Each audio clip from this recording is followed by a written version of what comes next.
Les gars, je sors de la gendarmerie, tu sais, pour le cambriolage que j'ai subi cette nuit. J'étais à mon domicile, les mecs. Hein. J'étais chez moi. Ça fait froid dans le dos parce que j'ai les caméras à l'extérieur. Les gars, je dormais, je me suis couché à 20h30. Je dormais, j'avais des bouchons d'oreilles et tout, les mecs. Ça fait froid dans le dos parce qu'ils sont arrivés chez moi à 21h. Tu les vois à la caméra, ils se garent, ils rentrent. Et de 21h à 2h du matin, tu les vois, lumière, passer devant les fenêtres et tout, les gars. Moi, je dormais dans ma piole, les gars. J'ai rien vu de tout ça, ce qui s'est passé, les gars. Je m'en veux. J'ai rien écouté. Ma femme, allez, c'est ma femme qui leur est tombée dessus. On sait pas comment ça aurait pu finir. Ma femme, elle devait pas rentrer ce soir-là. Elle devait rentrer que mardi. Tu vois, là, on est dimanche et c'est arrivé cette nuit. Elle devait rentrer dans 3 jours, tu vois. Et elle a fait une formation pour les ongles, tu sais. Et ça a été annulé. Elle est partie. Elle a pris la route à 22h. Elle est arrivée chez nous à 2h du matin. À 2h du matin, elle rentre, portail et tout, tu vois, les phares, le bruit.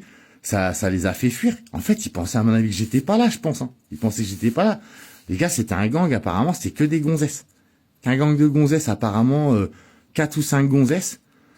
Ils sont sortis de là-dedans, ma femme, elle leur a fait peur, tu vois, ils sont sortis par les fenêtres de partout, apparemment. Elle m'a raconté, ma femme, c'était complètement dingue. Je suis choqué, les gars. C'était un gang de détraqués, en plus, hein. Parce qu'apparemment, ils étaient tous en petite tenue, en petite tenue, en peignoir, je t'en passais des meilleurs, tu vois, talons aiguilles et tout. Hein. Les gars, dans mon domicile, chez moi. Les gars, imaginez qu'est-ce qu'ils auraient pu me faire. 4 ou 5 gonzesses comme ça.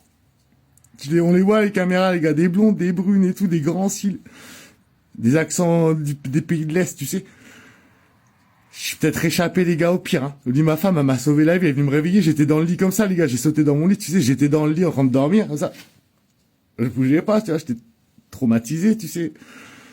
Elle me dit, ah, on se fait cambrioler. Elle me dit, il y a des cambrioleuses. Elle me dit, je les ai surpris, tu sais. Ah, des cambrioleuses ou ça. J'étais pas bien, les gars. Ce matin, à la gendarmerie, là. La déposition avec ma femme, elle leur a expliqué l'histoire, les gars. Elle leur a dit, je suis arrivé chez moi, j'ai sauvé mon mari. À 2h du matin, heureusement, je revenais à l'improviste. Elle me dit, j'ai fait fuir au moins 4 ou 5 voleuses. Les gars, il y a les caméras, il y a tout. On les voit s'enfuir dans tous les sens. Hein. Ils sont partis avec mon classe G, les gars. 300 patates. Hein. Partis avec mon classe G, mes montres et tout. Hein. Le gang. Hein. Dangereux. Et le gendarme, c'était un bon. Tu sais, il expliquait à ma femme, à moi, c'est un gang bien connu. Hein. C'est le gang des portes jartées, ils appellent ça. Et ils sévissent chez les gens un peu connus, les influenceurs, tout ça. Bon, bah, c'est que du matériel, les gars, mais ça me fait froid dans le dos quand tu envoies les images, les gars. J'ai réchappé au pire, je pense. Hein.